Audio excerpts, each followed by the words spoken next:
तिरुमलवासा श्री वेंकटेशा हरि हरि गोविंदा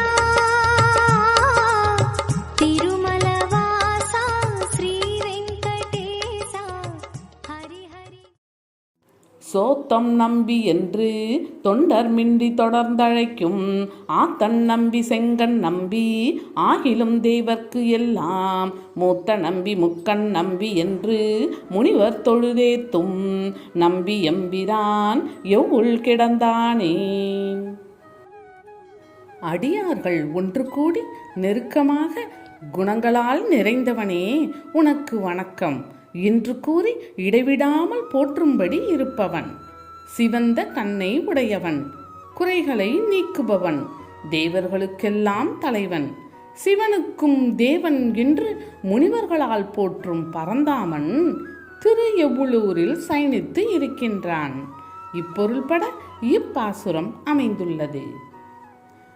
கௌரவர் சபையில் திரௌபதி ஒரு அனாதையைப் போல் திக்கற்று நின்றபொழுது அவளுடைய கணவர்களான பாண்டவர்களால் எதுவும் செய்ய முடியவில்லை. பீஷ்மர் முதலான பெரியோர்கள் சாஸ்திரங்களை காரணம் காட்டி தன் இயலாமையை சொன்னார்கள். சபையில் கூடியிருந்தோர் துரியோதனனுக்கு பயந்து சித்திர பதுமை போல் அமைதியாக அமர்ந்திருந்தார்கள். ஆனால் ஸ்ரீகிருஷ்ணன் அனைத்து விதிகளையும் மீறி திரௌபதியின் மானத்தை காப்பாற்றினார். துர்வாசரின் சாபம் நேரும் இக்கட்டான சூழலில் ஒரு வறுக்கை உணவை உண்டு பாண்டவர்களை சாபத்தில் இருந்து காப்பாற்றினார். ராம அவதாரத்தில் தன்னை சரணடைந்த சுக்ரீவனுக்கு ராஜ்யத்தை பெற்றுத் தந்தார். வராக அவதாரம் எடுத்து உலகை மீட்டுத் தந்தார். மற்ற அவதாரம் எடுத்து வேதத்தை மீட்டு வந்தார். வாமன வடிவம் கொண்டு மகாபலியை பாதாளத்தில் அழுத்தினார். இவ்வளவு அற்புதமான குணங்களை கொண்டவன் பகவான். அதனால்தான் அடியார்கள் ஒன்று கூடி நெருக்கமான குணங்களால் நிறைந்தவனே உனக்கு வணக்கம் என்று கூறி இடைவிடாமல் போற்றும்படி இருப்பவன் பகவான் என்று இப்பாசுரத்தில் ஆழ்வார் குறிப்பிடுகின்றார். நம்முடைய விதியை கூட மாற்றியமைக்கும் ஆற்றல் உள்ள பகவான் திரு எவ்வளூரில் அருள் செய்கின்றான். அவனை சரண் புகுந்து மேன்மைகளை அடையுங்கள் என்று நம் அனைவருக்கும் ஆழ்வார் வழிகாட்டுகின்றார். திங்களப்புவான் எரிகால் ஆகி திசைமுகனார் தங்களப்பன் சாமி அப்பன் பாகத்து இருந்த வண்டு உன் தொங்கல் அப்பு நீள் முடியான் சூழ்கடல் சூட நின்ற எங்கள் அப்பன் எம்பெருமான் எவ்வுள் கிடந்தானே. சந்திரன், நீர், ஆகாயம், தீ, காற்று ஆகியவற்றை தனது சரீரமாக கொண்டவன் பிரம்மாவின் தந்தை, சாம வேதத்தால் விளக்கப்படும் முதல்வன். தன் சரீரத்தின் ஒரு பகுதியாக இருக்கும் திருப்பாதங்களை வண்டுகள் தேன் பருகும் கொன்றை சூடி கங்கை சடையன் தன் தலையிலே சூடும்படி நின்ற பகவான் திரு எவ்வளூரில் நித்திரை செய்கின்றான். இப்பொருள்பட இப்பாசுரம் அமைந்துள்ளது. பரம்பொருளின் பெருமைகளை வெகு அழகாக இப்பாசுரத்தில் ஆழ்வார் எடுத்து காட்டுகின்றார். பிரம்மா எல்லா உயிர்களையும் சிருஷ்டிக்கின்றார் என்பது நமக்கு தெரியும். அப்படிப்பட்ட பிரம்மாவையே சிருஷ்டித்தார் பகவான். சிவபெருமானும் துதிக்கக்கூடியவர். சந்திரன், நீர், ஆகாயம், தீ, காற்று ஆகியவற்றை தனது சரீரமாக கொண்டவர் என்பதையெல்லாம் ஆழ்வார் எடுத்து காட்டுகின்றார். மொத்தத்தில் இந்த பிரபஞ்சமே பகவானின் வடிவம்தான்.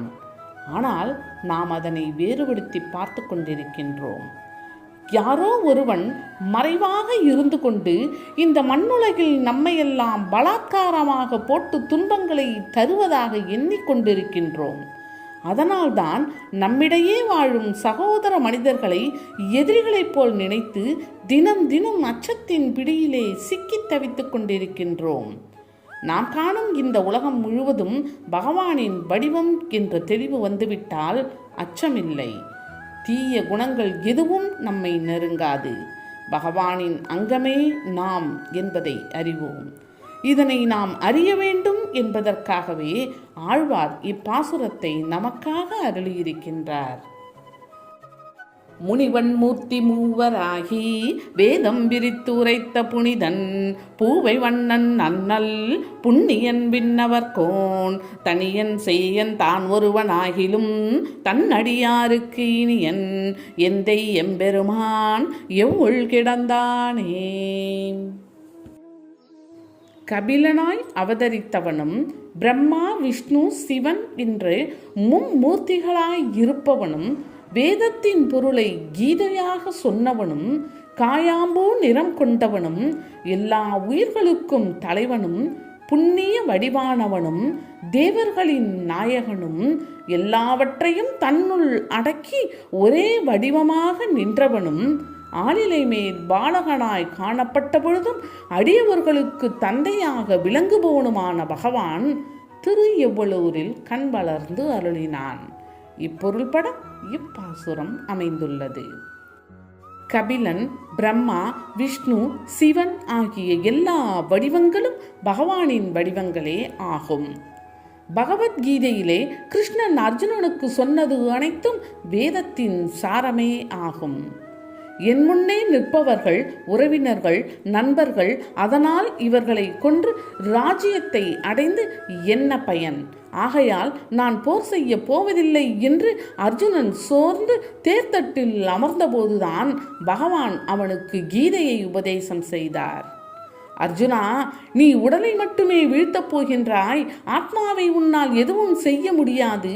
இது தர்ம யுத்தம். உன் கடமையை இப்பொழுது செய்யாவிட்டால் உன்னை கோழை என்று எல்லோரும் இகழ்வார்கள். மிகப்பெரிய வீரன் என்று பெயர் வாங்கிய நீ இந்த அபகீர்த்தியை அடையலாமா? துணிந்து நில், உன் கடமையை செய், பலனை எதிர்பார்க்காதே என்றார்.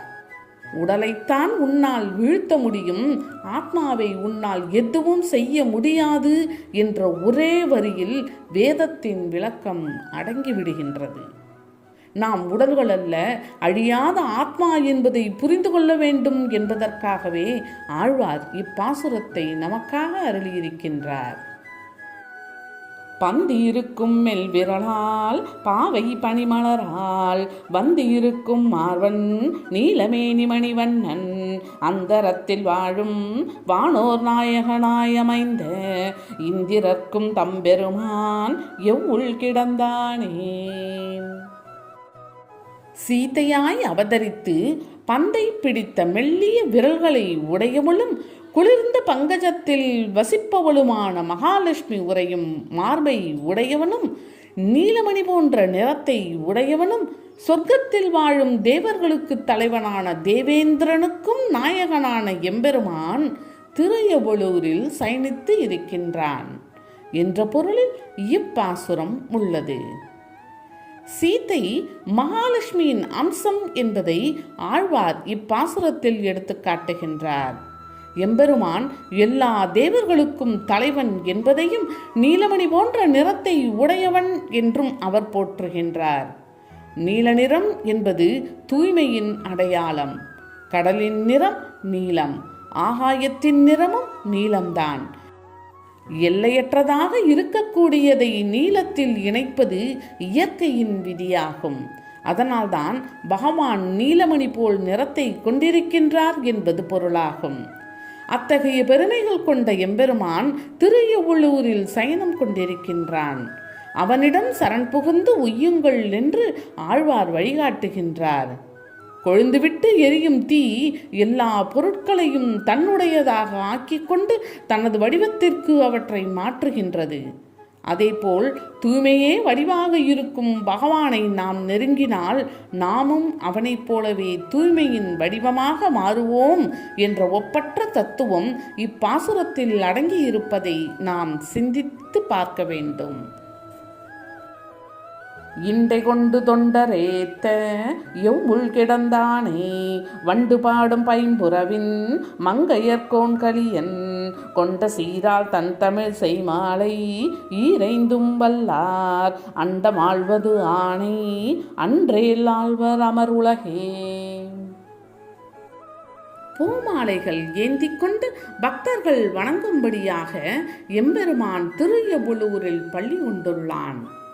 வண்டுகள் ரீங்கரிக்கும் தோட்டங்களை உடைய திருமங்கை நாட்டுக்கு அரசரான கலியன் அழகிய தமிழில் பாடிய இந்த 10 பாமாலைகளையும் பக்தியுடன் சொல்ல வல்லவர் உலகங்களை ஆள்வது நிச்சயம்.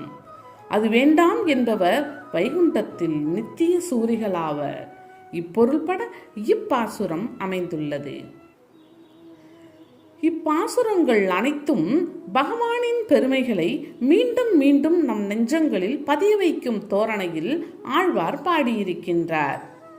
மும்மூர்த்திகளாய் வடிவம் தாங்கியவன், மகாலட்சுமியை மார்பில் தாங்கியவன், வேதத்தின் பொருளாக இருப்பவன், கீதையின் நாயகன், அடியார்கள் ஒன்று கூடி போற்றும்படி திகழ்பவன், இப்படியெல்லாம் மேலே குறிப்பிட்ட பாசுரங்களில் ஆழ்வார் இறைவனை போற்றுகின்றார்.